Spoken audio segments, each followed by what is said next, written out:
Call the Kitty Hawk Town Council to order this Tuesday, July 7, 2020 at Kitty Hawk Town Hall. It is now 6 p.m. We have 4 council members present. Jeff Pruitt is absent but excused. We have guests in the room. We have the manager present. We have the attorney present. And we have, we will have some police officers and firefighters here shortly. All right. So, we're called to order. Will you join us for a moment of silence and the Pledge of Allegiance?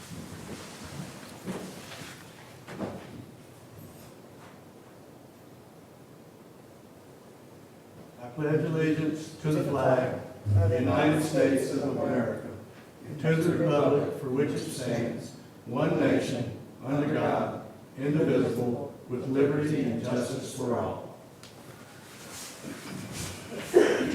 And let us hope we get a settled nation, because we need some of it. Do I hear a motion to approve the agenda? Motion to approve, Mr. Mayor. Second. All in favor? Aye. Opposed? There are none. Introductions. We have 2 new police officers.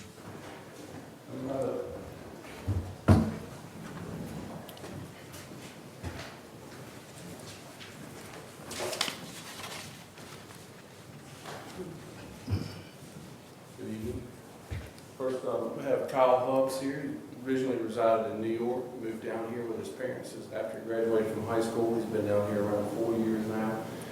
Decided to pursue a career in law enforcement and attended the local basic law enforcement training academy in Elizabeth City, COA.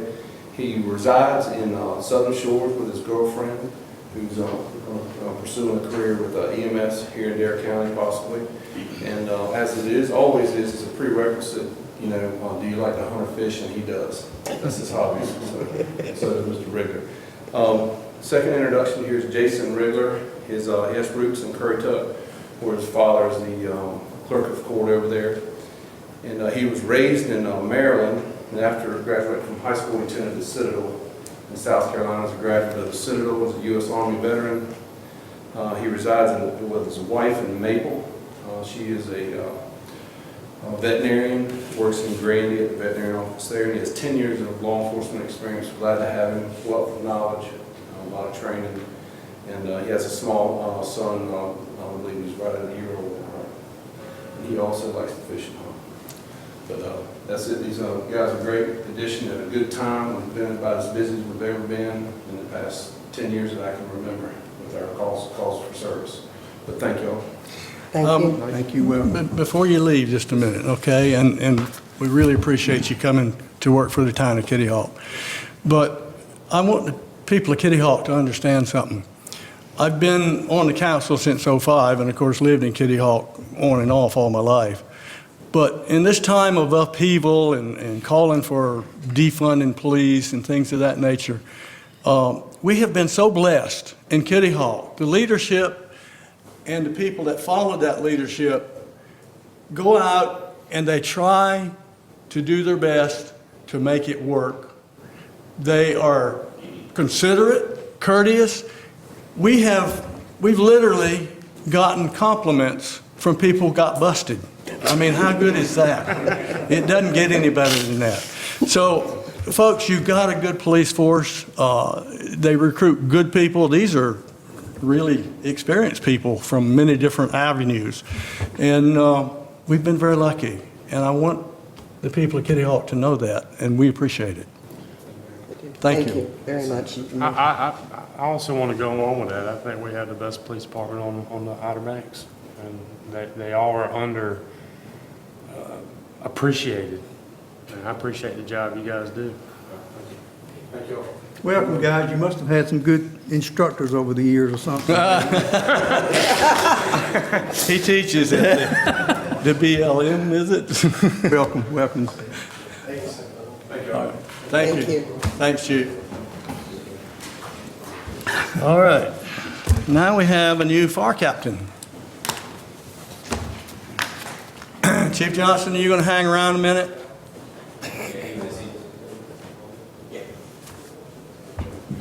All right, I'm sorry, I didn't mean to interrupt, but we may have a question I need to ask him Good evening, later. Mayor, Council. Thank you. It's a great pleasure to introduce Captain Brad Antons.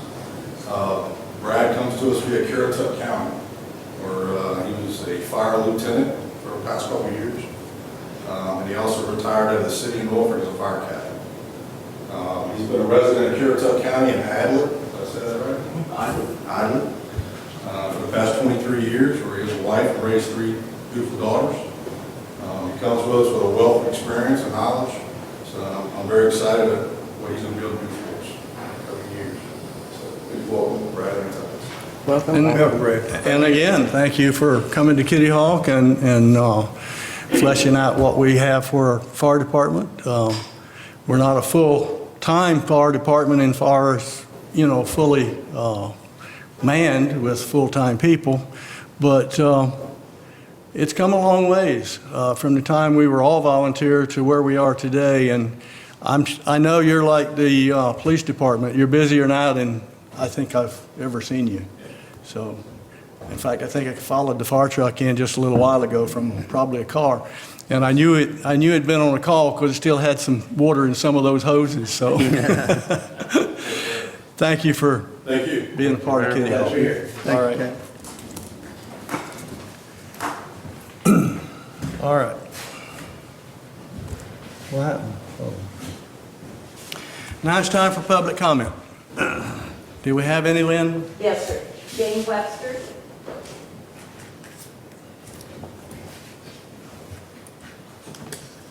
I'll remove this. It's hard to talk through them. Good evening, Mr. Mayor, distinguished council people, town officials. My name is Jane Webster, and I live at 3736 Herbert Perry Road. My late husband Sterling and I built our home there 6 years ago. Herbert Perry Road is a quiet street.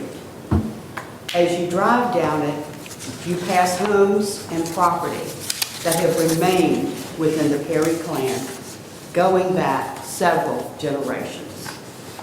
There is a feeling of history, of earlier times. My neighbors, many of them descendants, are warm and welcoming. It's a small town atmosphere. So I join with my neighbors in expressing concern about the limited turnaround space at the end of our street. The pavement ends in a T-shape. The area to the right resembles parking spaces with room for 2, possibly 3 vehicles to pull in. The area to the left is similar, but the paved area is not long enough for most vehicles to pull completely forward. It takes some tight maneuvering for the drivers of our large collection trucks to get set up to head out. Drivers of recycling trucks have stopped trying to negotiate this altogether, and instead they choose to reverse or to back all the way to where we live at the end of our street. There is considerable open space, which may invite future development. I am hoping that council would think it prudent to be proactive and keep the horse in front of the cart and give careful consideration to creating a bona fide cul-de-sac at the end of Herbert Perry Road in a timely manner. I am aware that there will be budget hurdles and possibly DOT considerations. Thank you so much for your time this evening. I'm aware that your plates are very, very full. Thank you so much. Thank you, Ms. Jane. Thank you. All right, do we have anyone else? Sharon Sullivan.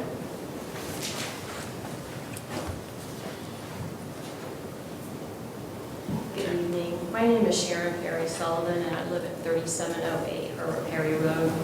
In reference to my letter to you all that I wrote on June 26th, I wanted to call your attention to the situation with the state maintained turnaround at the end of our street.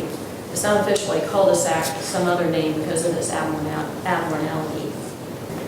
It precedes the private property where I live and where my parents resided for the past 50 years. My grandfather purchased this property on the entire street 100 years ago this year. Other residents and I are concerned about its capacity and also how it is subject to frequent flooding.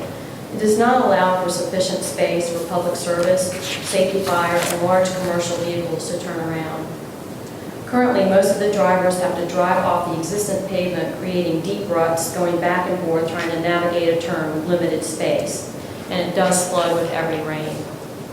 With increased numbers of homes, residents, families with children, dogs, this is no longer a safe or practical situation. We are requesting that the town begin to address this problem and further limit development and building permits until this issue is resolved.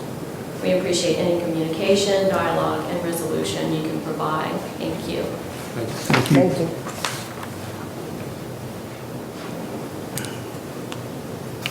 Anyone else? No, sir. All right. On the phone, is there anyone on the phone that would like to speak? Anyone? Let the record show I got no comment. All right.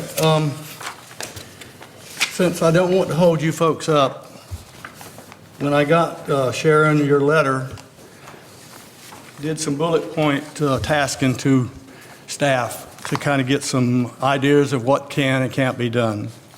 So I'm going to kind of go off of the bullet points that I've tasked out. The first one was limiting public traffic on a state-owned public highway and right-of-way, and that is a state-owned highway, our road. It's not town-owned. Chief Johnson, can you address that, please?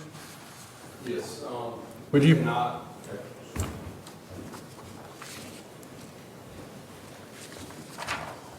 As far as limiting traffic on a state-maintained road, the only way that we can restrict traffic is if there's a major accident or crime scene or a natural disaster. Would be the only way. It's akin to Dogwood Trail, but on a lighter note. Yeah. We also, too, I don't know if y'all noticed the radar trailer that we put recently out there, so that also collects data, and 137.75 cars a day passed on that road, starting July 1st to the 4th. Wow. That's the average. Wow. Yep. And some pretty high speed, so I think we need to work on it down there, too. You can, all right, now you can, well, maybe you need to put that right in front of my house. By then, they're booking by that time, so. They tend to, once they get around that curve, they tend to do pick up certain neighborhoods, but no, it was an average of, I just received the data about 2 hours ago. We borrowed the counter from another agency, so we could get an idea of how much travel is actually, vehicles are traveling. So it's 137 a day. Well, one of those was me because I drove down and checked it all out. Yeah, it was me. I went 19. All right, the next item was dealing with limiting further development and building permits. Mr. Attorney, would you please? Thank you, Mayor. So what this is essentially called in the world of zoning, roll over into the legal side of things, is a moratorium. And moratoriums are frequently used in North Carolina. However, they're limited in scope. So I'll kind of explain what I mean so that way we don't walk down any paths we don't intend on walking.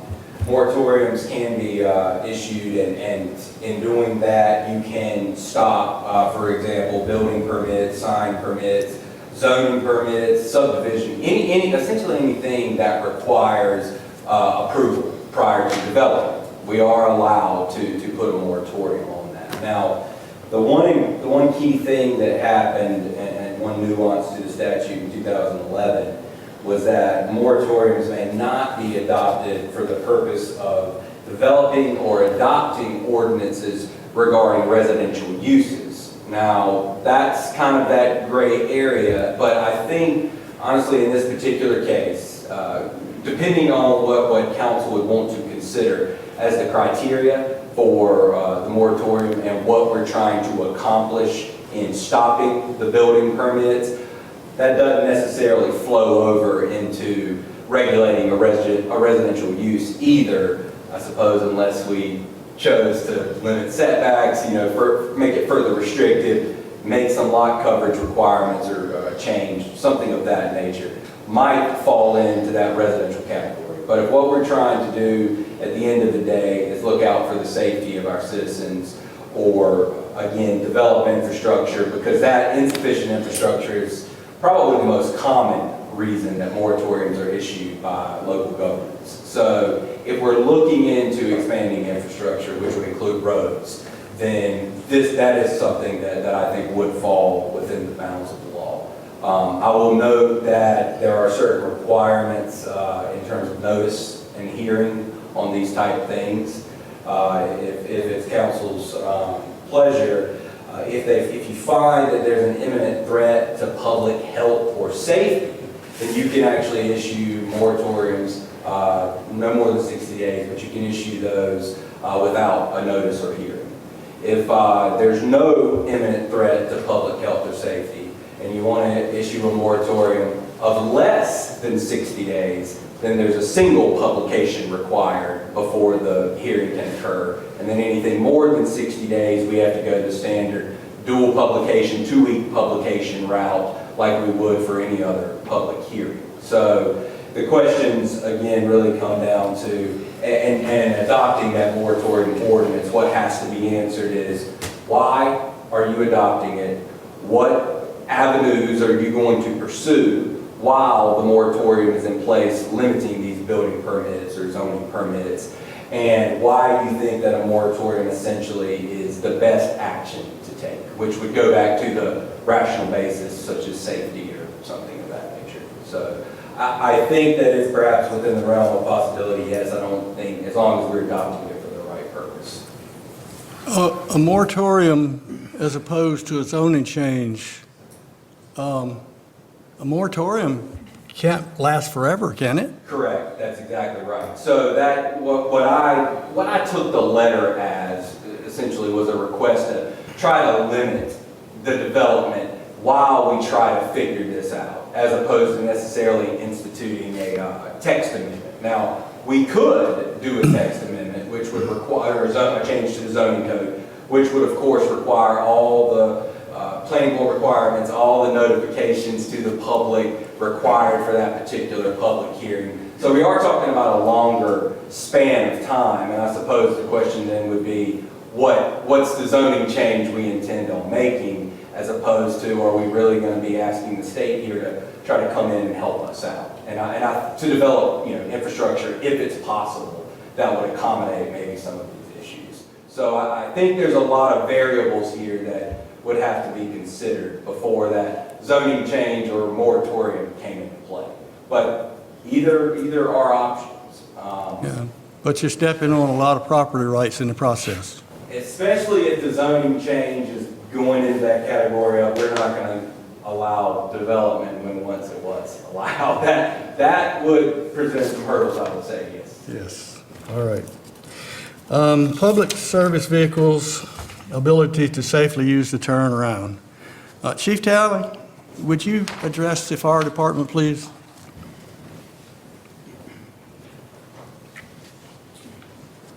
Yes, late last week, early last week, we did take one of our main apparatus and went out there and tried to turn around the apparatus, and we were able to do so successfully.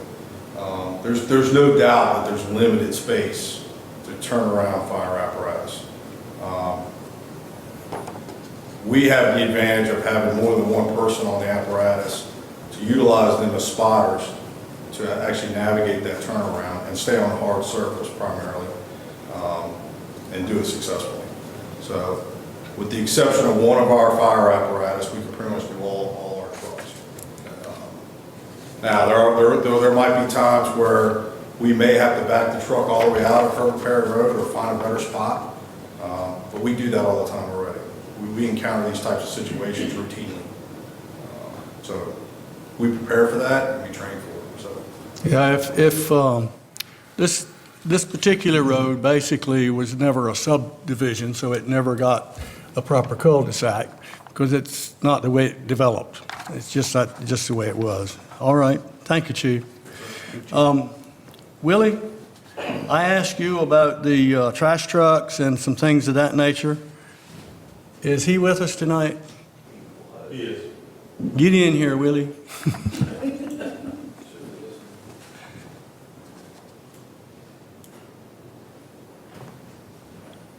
And while we're waiting for Willie, is he coming? He's here. All right. Willie, we're talking about basically the trash trucks, public vehicles, and I asked you to check and get me some kind of an answer. Yes, sir. I spoke with Dare County Sanitation, and the sanitation director actually drives one of the trucks. And he said he's been driving back there for about 8 years and has had no issues with it. His biggest issue was with some of the brush that hangs low, not really at the turnaround. So with them, they don't have any problems. School buses haven't been back there for, I think, 8 years is what the guy said.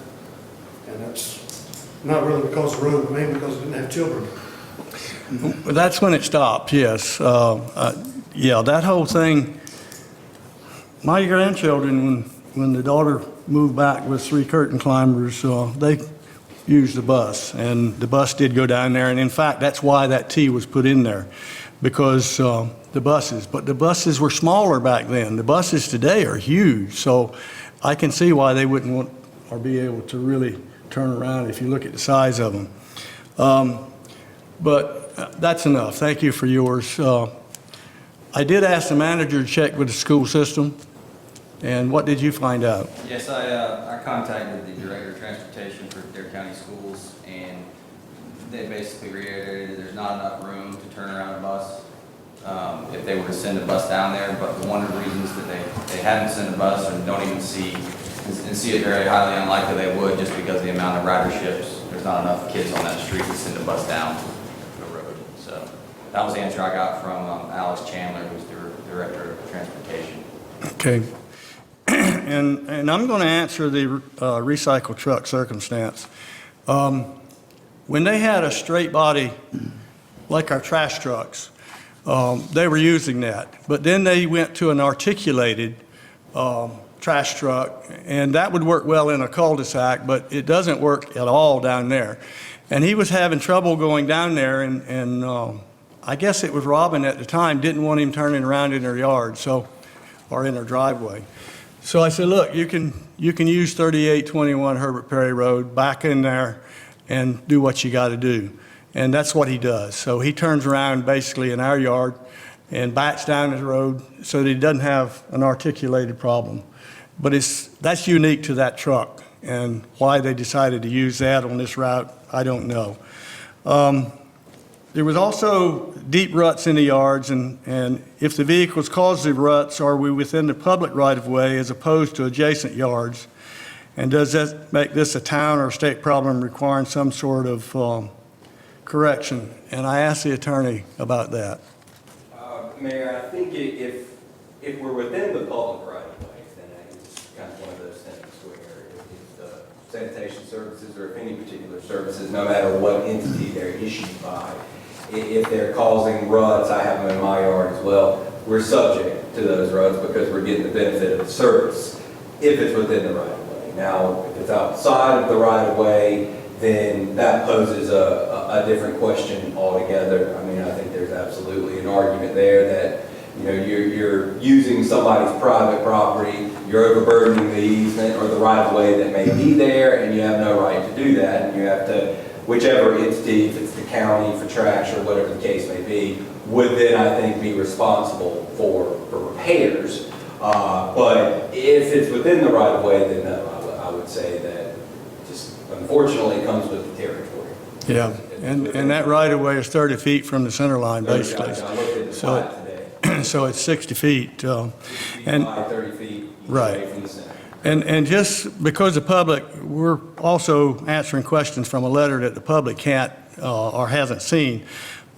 Just to go in a little more detail, when the T was put in there, the T on the west side exceeds the public right-of-way of 60 feet, basically, or 30 feet on that side. But the owner that was present at the time when that happened granted the state permission to go 15 feet further off the right-of-way. So the state, in essence, has the right to be where it is.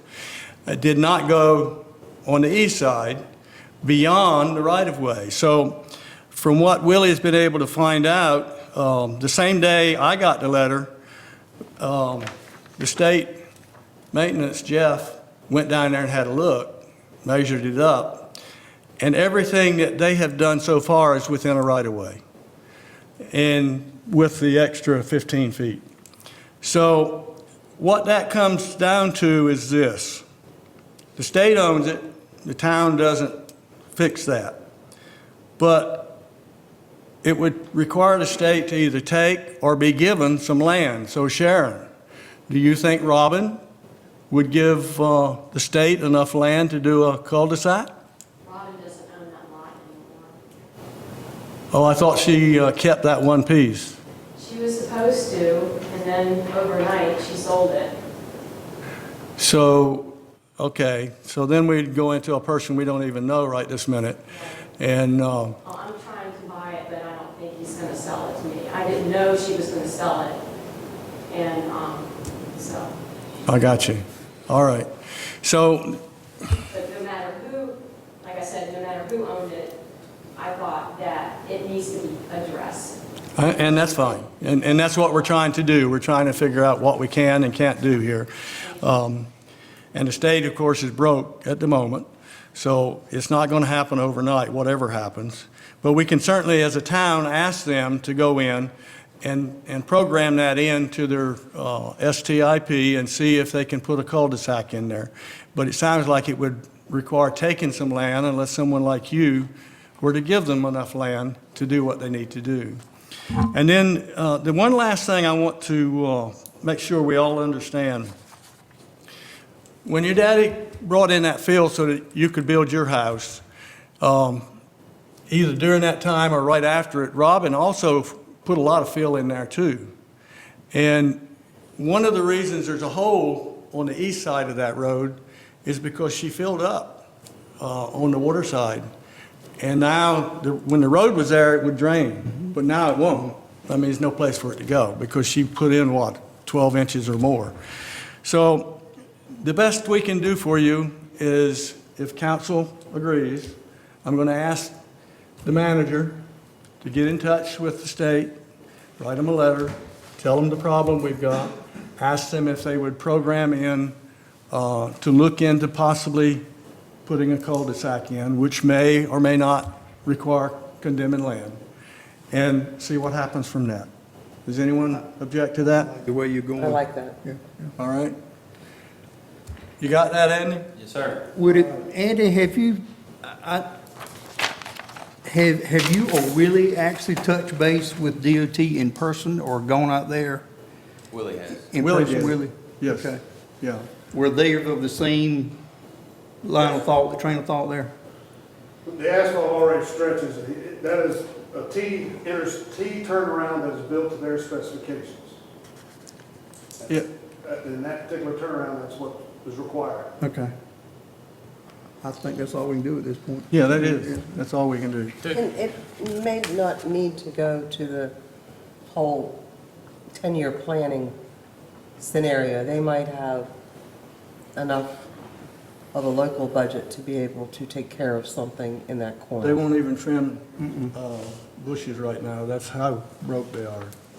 They don't have any money, and they've cut out every project. That's just not going to happen. Now, if school buses still went down there, I do remember that if a bus brushed a tree branch, the state was down there the next day cutting it off. So that would do it.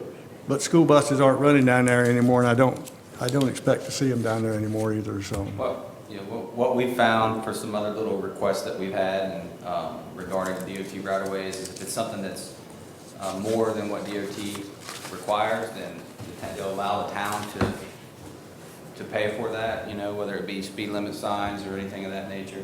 They've been allowing the town to pay for that, but they're not going to probably do any more than what their code book says, is my understanding. So But we'll definitely send a letter, but that's probably going to be the response, I would imagine. Well, but we can at least Yes, sir. Yeah. write the letter.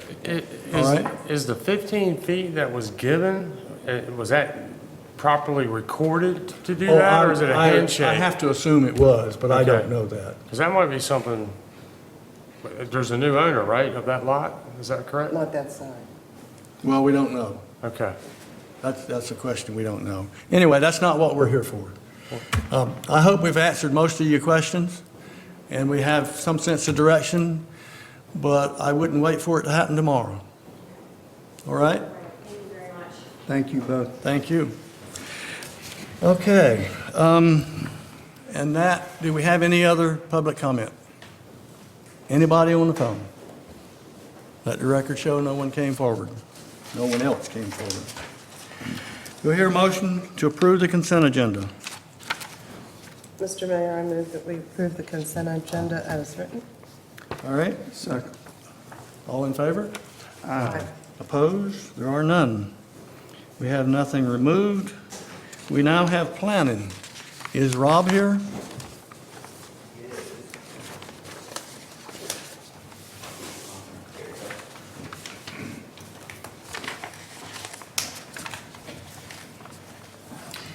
Folks, this takes a little longer because we spread out.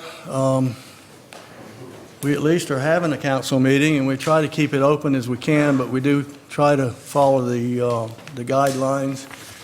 And there's a lot of people getting real antsy about a lot of different things, so we're doing our best. All right, Rob, you're up. All right, this one is for a combination preliminary and final subdivision plat. Similar to the one or two previous subdivisions we've had, there's no new infrastructure or roadways or anything going in, so we've looked at them, kind of done it concurrently rather than making the applicants come back for the final plat. This one, the parent parcel is approximately 3.75 acres. It'll be divided into 3 lots. The 3 lots total in 35,101 square feet. Just over 30,000 of that being uplands area. 65,824 square feet. 64,456 of that being uplands. And the third lot is 62,206 square feet, with 53,000 square feet of that being uplands. The property is zoned VR1, the low-density village residential. Allows single-family residences as a permitted use by right.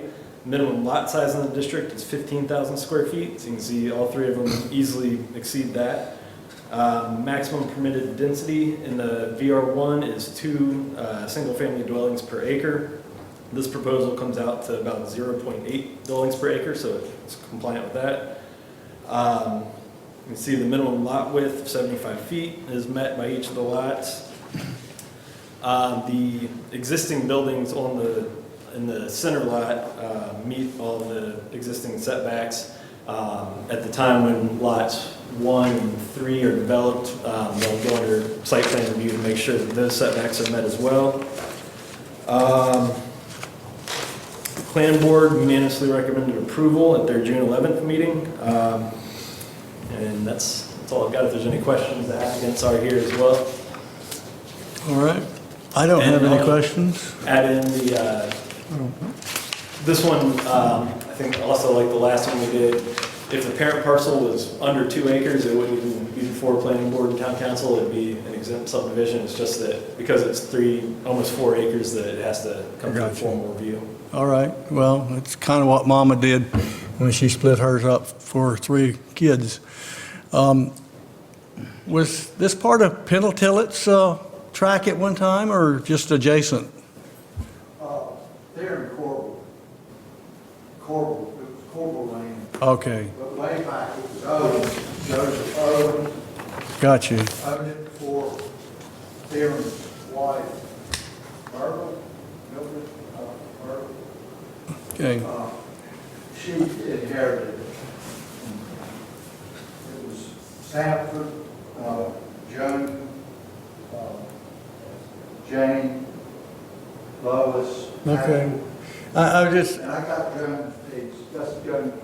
I got you.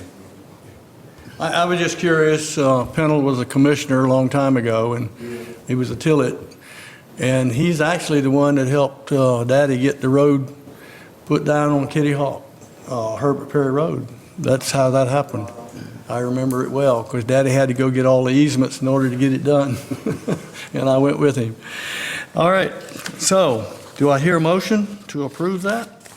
Mr. Mayor, I move to approve the preliminary final plat for Tillett Acres that divides one existing parcel on Corinda Lane into 3 lots as shown on the submitted plat.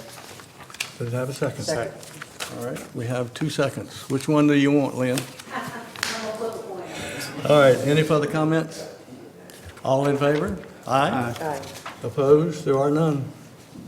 Thank you, gentlemen. Thank you. Okay, I had possible new business because I didn't know how that was going to go with the public hearing, but we don't have any of that, so we'll skip over it. Now it's time for the town manager to do your thing. Thank you, Mr. Mayor. Just one announcement, a follow-up to some discussions that we've had over the past couple of years.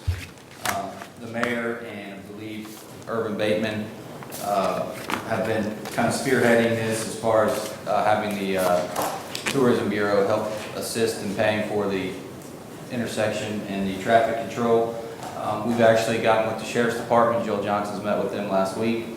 Our sheriff's been kind enough to say that he should be able to provide the manpower for traffic control at 158 NC12, and so now we're just waiting on the Tourism Board to approve the funding of that. And so when I have some more information on that, hopefully the next week or so, we'll be seeing the Dare County Sheriff's Department there at the intersection.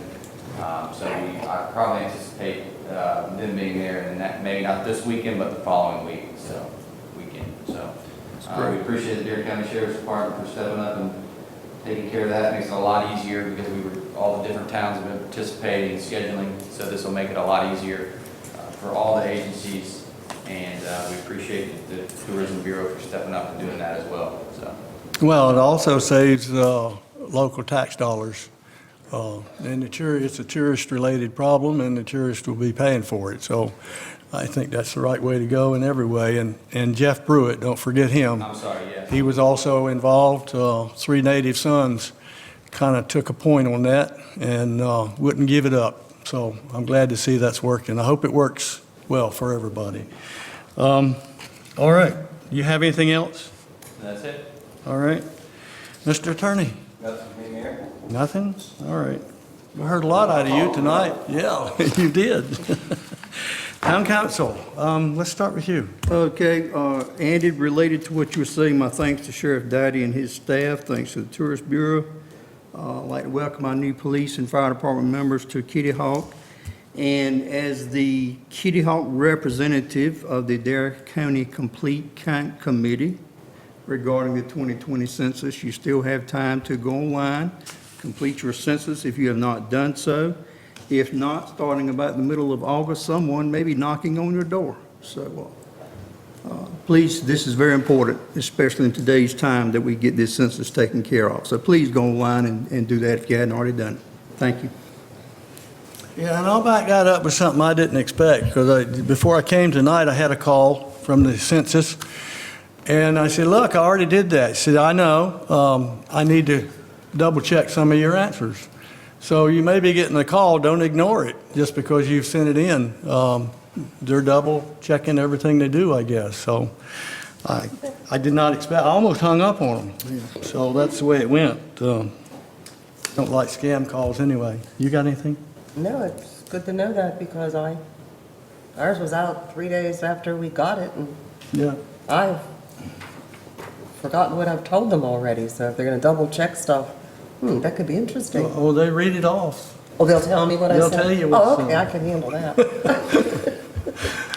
I just want to say we're past the 4th of July, and I appreciate everything our first responders are doing out there, trying to keep our town as quiet and safe as they possibly can. Everybody, enjoy the rest of the summer. David? I just want to thank the police department, fire department, town staff for all the good job they do. And can I say, I just remembered, sympathies going out to the family of the drowning victim this past weekend in Kitty Hawk also. Bad tragedy. Yeah. Thank you. I'm going to ask you another question, Chief, and that is, out on the beach, are the folks still responding positively to the lifeguards talking to them if they're in bunches and stuff of that nature? No reported issues, It's not been a problem? not a problem. It must be unique to our time, because I hear a lot of complaints in the other ones. I don't understand I that. still get daily reports, and they're being extremely proactive in the engagement with the folks. Right? And there hasn't been any kind of attitude or pushback, so it's been well received. Wow. I guess when you cross the bridge, your whole, something changes, doesn't it? All right, thank you. That's good to know. I appreciate that. I don't have anything else. I've talked enough too. Now it's public comment, and since there's no one in the room, I'm going to ask on the phone, does anyone want to speak? I'm not hearing anything. I'm assuming the phone works. It's hard to tell. Mute's off of there, right? I'm sure. Yes, I did. And not hearing anything, let the record show that. I motion to adjourn. Second. All in favor? Aye. Opposed? Never any. Thank you.